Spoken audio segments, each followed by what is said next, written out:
एक गर्भवती का संघर्ष। प्रेरणादायक कहानी। गांव में एक ठाकुर परिवार रहता था। इस परिवार में ठाकुर साहब, उनकी पत्नी माया, बेटा कृष्ण और बहू मीरा रहते थे। मीरा बहुत शांत तथा समझदार, संस्कारी लड़की थी। वह पूरा घर संभालती, सब घर के लोगों की सेवा करती और सबको खुश रखने की अथक कोशिश करती रहती थी। मीरा की शादी को धीरे धीरे करके 5 साल बीत चुके थे। 5 साल के बाद जब वह गर्भवती हुई तो सब घर में बहुत खुश हुए। सोचने लगे अब हमारा वंश बढ़ेगा। लेकिन सबकी आशाओं पर उस समय पानी फिर गया जब मीरा ने एक प्यारी सी बेटी अनाया को जन्म दिया। बेटी के जन्म से पूरे परिवार का माहौल बदल गया, जैसे खुशी ना होकर कोई गमी हो गई हो। सास और ससुर मीरा को मुंह से तो कुछ नहीं कहते थे, परंतु दोनों की भाव भंगिमा हर समय यह बताती रहती थी कि बेटी का जन्म उनको अच्छा नहीं लग रहा है। इसी वातावरण में 2 साल बीत गए। मीरा दोबारा गर्भवती हुई। परिवार ने तो इस बार पक्का सोच लिया था कि बेटा ही होना है, वही हमारे वंश की बेल आगे ले जाएगा। लेकिन टेस्ट करवाने पर मालूम हुआ कि इस बार भी बेटी ही है। बेटी की जान। बुढ़िया सास ने कहा, बहू हमें बेटी नहीं चाहिए, जाकर अबॉर्शन करवा लो। बहू ने कहा, माँ जी मैं ऐसा नहीं कर सकती हूँ।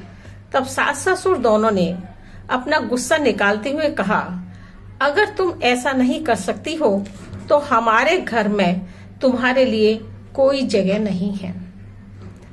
मीरा यह सुनकर अवाक खड़ी रह गई।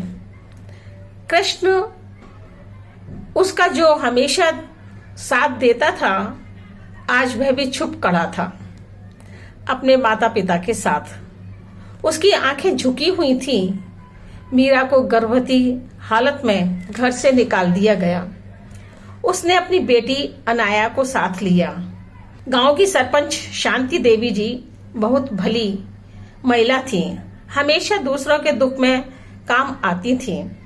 जब उनको मीरा की कहानी पता चली तो उन्होंने मीरा को कहा, बेटा तुम यहाँ मेरे साथ रहो। उसकी हिम्मत बढ़ाई और बोली, बेटी कभी भी यह मत सोचना कि तुम अकेली हो, तुम्हारी मौसी तुम्हारे साथ है। बेटी को जन्म देना कोई अपराध नहीं है, बल्कि वरदान है।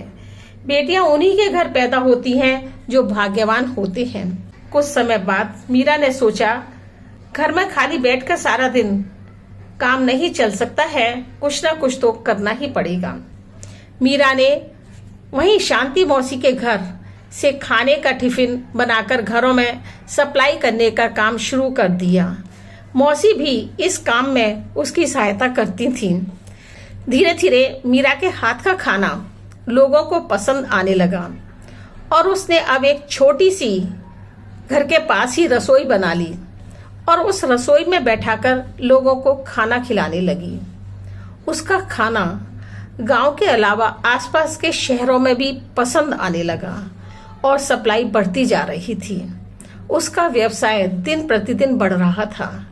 मीरा की कहानी गांव की औरतों के लिए एक मिसाल बन रही थी। एक दिन एक स्कूल के कुछ बच्चे उसकी रसोई में खाना खाने के लिए आए। उन्होंने उसके खाने के साथ मीरा की वीडियो बनाकर सोशल मीडिया पर डाल दी। अब तो चारों तरफ उसकी रसोई की चर्चा होने लगी। दूर दूर से लोग खाना खाने के लिए आने लगे।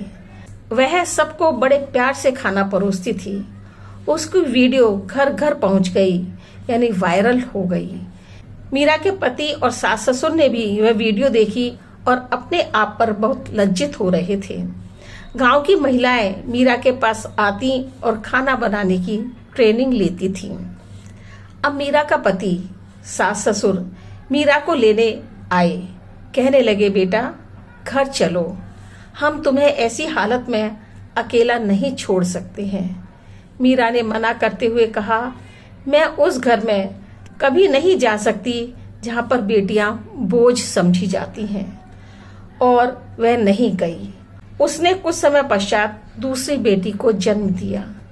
गांव के लोगों ने पूरे गांव में मिठाई बांटी, क्योंकि मीरा अब केवल उस गांव की बहू ही नहीं थी, बल्कि हर व्यक्ति के लिए एक उदाहरण बन चुकी थी मेहनत और परेशानियों से जूझने की। एक बार फिर कृष्ण आया। उसकी आंखों में पश्चाताप के आंसू थे, परंतु अब मीरा किसी की मोहताज नहीं थी। मीरा ने कहा, मैं अपनी बेटियों को उस दुनिया में नहीं ले जाऊंगी जहां पर उनका जन्म लेना एक बहुत बड़ा गुनाह है। तभी से गांव में एक कहावत बन गई, बेटी बोझ नहीं शक्ति है। वह अपमान के लिए नहीं, सम्मान के लिए बनी है। बेटी बोझ नहीं शक्ति है, वह अपमान के लिए नहीं, सम्मान के लिए बनी है। इसलिए ही तो यह कहा जाता है कि औरत अगर ठान ले तो वह कुछ भी कर सकती है। यही इस कहानी में मीरा ने करके दिखाया है। पर अब मैं आपसे यह पूछना चाहती हूँ कि मीरा ने क्या अपने घर न जाकर ठीक किया या गलत? उत्तर की प्रतीक्षा में। जय श्री कृष्ण, जय श्री कृष्ण।